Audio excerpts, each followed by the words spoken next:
Hey families, it's so great to see you guys again.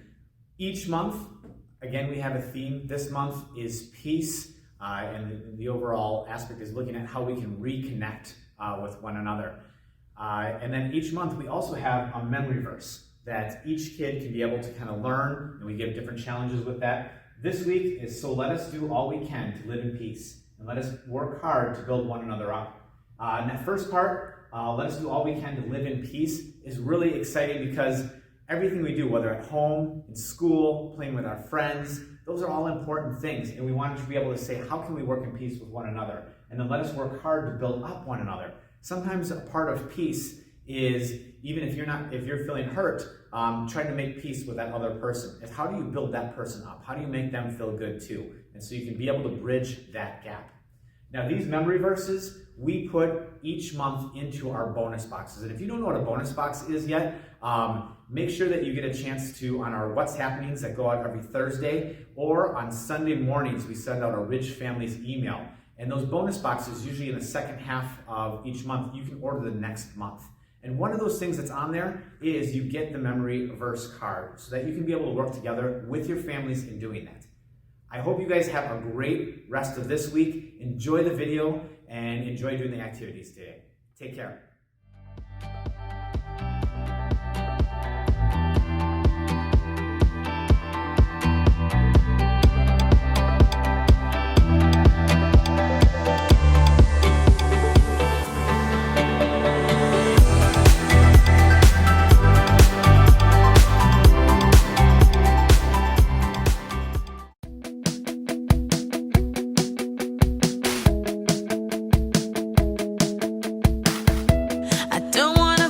Like this anymore. I don't want our words to start a war. I'll take a step back so we can try to find a solution, you and I. 'Cause you mean that much to me.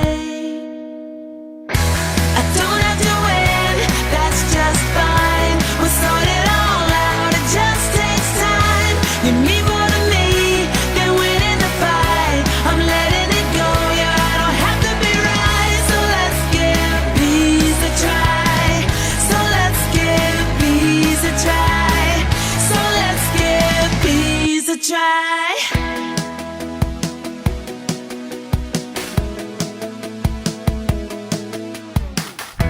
Seems like we've been down this road before. It feels like we're always keeping score. I can't let you go until we try. Beginning again, you and I.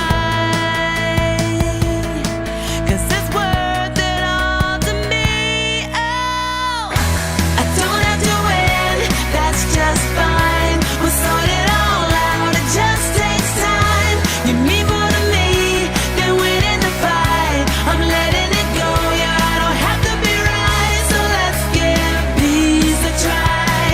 So let's give peace a try. So let's give peace a try.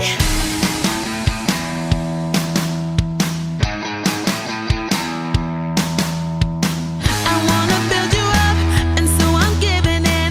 I wanna build you up, and so I'm giving in.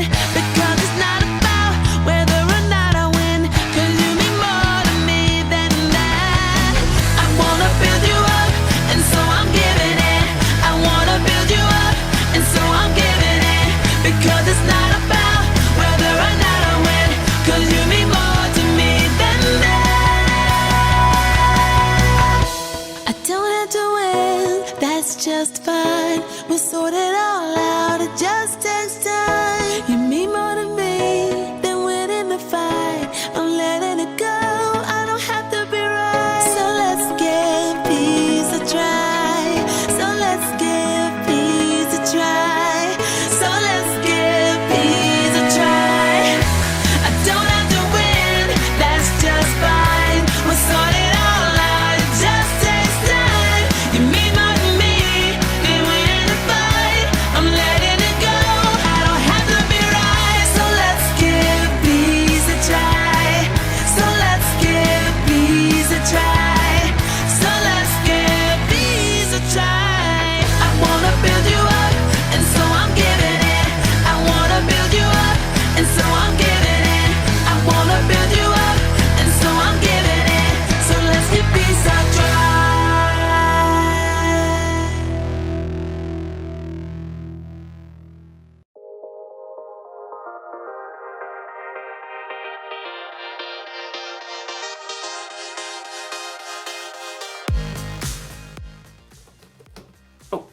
just a second, and send.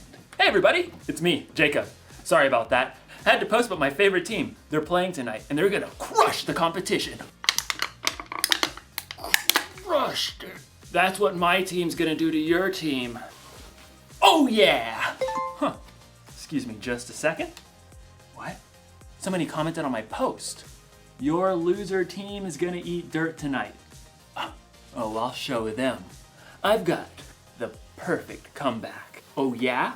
Well, your head is filled with dirt. Boom. And post.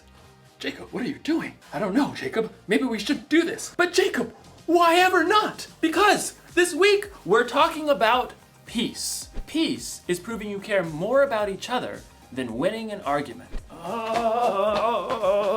But I don't want to make peace. I want to get even. There's only one thing that'll help me calm down and make the right choice. A can of chips. Whew. Sometimes when you want to fight with someone, it's good to focus your mind on something else. So I'm going to focus on building a curvy chip bridge, which requires so much focus, I'll have no room to think about all the insults I could make online. In today's story, we're gonna see what a guy named Isaac did when he was insulted. I wonder if they made fun of his favorite sports team.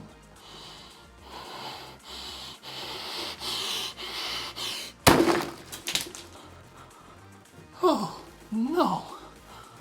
Guess I'm gonna need to focus a little bit more. I'd better start over. See you on the other side.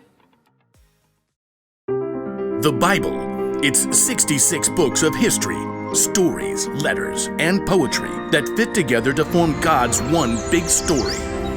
The epic adventure of how He created us and loves us so much that He made a way to rescue us. As we travel through the Bible, from Genesis to Revelation, we discover people who met God and found their lives changed forever. Now, for an amazing story, inspired by the book of Genesis, chapter 26. God had chosen Abraham to follow him, and God made the same promises to Abraham's son, Isaac. I will make your children after you, as many as the stars in the sky, and I will give them all these lands. All nations on earth will be blessed because of your children. Thank you, God. The land of the Philistines where Isaac lived had experienced a period of famine, but God blessed Isaac's crops. Hey, boss, we done gathered 100 times more wheat than we planted. Excellent. 103.7 times as much to be precise. And your flocks and herds are multiplying like rabbits. Actually, they're increasing like sheep and goats, because that's what they are. Very well, carry on. Unfortunately, the Philistines who lived nearby grew jealous of Isaac's success. They shoveled dirt into his wells, cutting off his water source. Excuse me? The king of the Philistines called for Isaac and issued a command. You have become too powerful. Move away from us. It wasn't fair. Isaac had plenty of men who could stand against the Philistines and fight, but he chose to keep his cool. All right, we'll move down to the Valley of Gerar. Isaac and his family packed up everything he owned. I knew I should have been saving all those Camel X delivery boxes. They moved on and made camp in the Valley of Gerar, where Abraham had lived many years before. Oh, all right, men. Let's open up those old wells my father dug. Isaac's servants immediately got to work, digging for water. Ooh-wee! It's hotter than a snake in a hog's back out here. My calculations of soil composition. We should hit water in precisely 2.6 seconds. Well, ain't that the bee's knees? Abraham's old wells filled with cool, clear water once again. The happy herds and flocks could drink their fill. That is, until the nearby Philistine herdsmen showed up. So kind of you to open up these wells for us. Step aside, the water's ours. Isaac's servants gaped at the Philistines. You got some nerve. These wells belong to Isaac by ancestral tradition and dint of hard labor. Whatever. We're taking the well. Oh yeah? We're gonna have to fight me for it. I believe the appropriate course of action is to flee. As Isaac's servants and the Philistine herdsmen faced off, Isaac himself arrived. Easy does it, fellas. There's plenty of land in this valley for everyone. We'll move along. But we can take them. Let's go. So Isaac and his family and his servants and his flocks all moved camp down the valley, and once again his servants set out to dig new wells. This is an exercise in futility. Yeah, well, I've been working out. My futility is really strong. Look here. The new wells also produced clean, clear, cool water, but it wasn't long before Philistine herdsmen arrived on the scene. Yes! Another day, another well for us. Why, I'll flatten you back to the flood. Step aside. Eek, save me. Once again, Isaac showed up. Take it down a notch, please. There's still room for everyone. Oh, come on. We could knock them flat. Yes, we could, but we're not going to. Move on out, boys. For a third time, Isaac and his men moved camp, and once again his servants dug new wells. This time, I'm gonna tie those bullies in knots and dip them in garlic. Oh, look, water. Yay. Wait for it. Wait for it. This time, no one challenged Isaac or his servants. They were left to tend to their flocks and herds in peace. That is until one day, Isaac spotted King Abimelech heading his way with a host of advisors. When the royal entourage arrived, Isaac welcomed them. Why have you come to me? You were angry with me and sent me away. Abimelech shifted and exchanged a glance with his advisors. Well, we saw clearly the Lord was with you, so we want to make a peace treaty with you. We always treated you well. We sent you away peacefully, and now the Lord has blessed you. Give us your word you won't harm us. I can do that. Isaac prepared a feast for the Philistines. Early the next morning, the men made an agreement to keep peace with each other. Then, the Philistines went on their way. Need a drink? Pretty good well right there by the road. Yep, even though Isaac had the power to win a fight, he had chosen to stay strong and walk away 3 times in a row. And God had blessed him with peace. The Philistines insulted Isaac when they sailed right in and took over his wells, causing him to move 3 different times. Truth is, Isaac had a right to be angry, and he knew he was strong enough to crush the Philistines. But Isaac also knew that he could make peace simply by digging another well. And in the end, the Philistines made a peace treaty with Isaac. Being strong doesn't mean you have to fight. And making peace doesn't make you weak. Think of Jesus. He was stronger than any of us. But he allowed himself to be arrested and put to death on a cross so he could make peace with all of us once and for all. You're not weak when you make peace. When you choose to hold your temper and stay calm instead of losing it, you show others how strong you really are. So here's the one thing to remember today. You can show you care about others by walking away from a fight. Don't get me wrong, there are definitely times to stand up for yourself and to stand up for other people. A grown-up you trust can help you know when. But sometimes, the best way to build a bridge to someone else is to walk away. Look at this. Ta-da! Isn't it a thing of beauty? See, building this helped me just calm down a bit. I don't even care about getting revenge.